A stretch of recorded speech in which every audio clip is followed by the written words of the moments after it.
સૌને નમસ્કાર।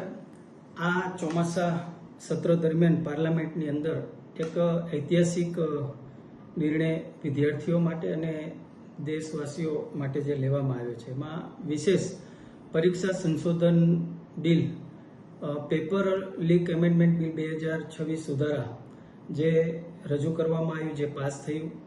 દેશમાં જાહેર પરીક્ષાઓમાં થતા વારંવાર જે પેપર લીક કૌભાંડો ગેરરીતિઓના કારણે કરોડો વિદ્યાર્થીઓના ભવિષ્ય પર જે પ્રશ્ન સર્જાતો હતો, આ સમસ્યાના નિરાકરણ માટે આપણા કર્મ અને કાર્યશીલ વડાપ્રધાન શ્રી નરેન્દ્ર મોદી સાહેબના નેતૃત્વમાં સરકાર દ્વારા પરીક્ષા સંશોધન બિલ બંને સદનમાં પાસ કરવામાં આવ્યું। એક ઐતિહાસિક પગલું ભર્યું છે, એક નિર્ણય લીધો છે, જેને હું સમર્થન આપું છું, આવકારું છું।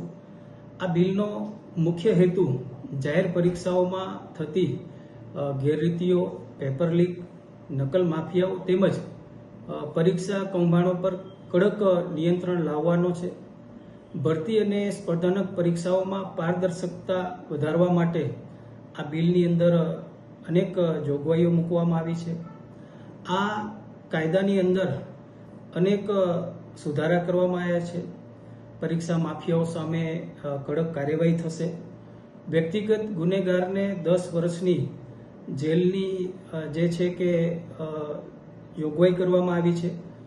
સંગઠિત જે ગુનેગારો છે એમને 10 કરોડ સુધીનો દંડ થશે, જેની પણ જોગવાઈ કરવામાં આવી છે। સ્પેશિયલ ફાસ્ટ ટ્રેક કોર્ટ બનાવવાની જોગવાઈ છે।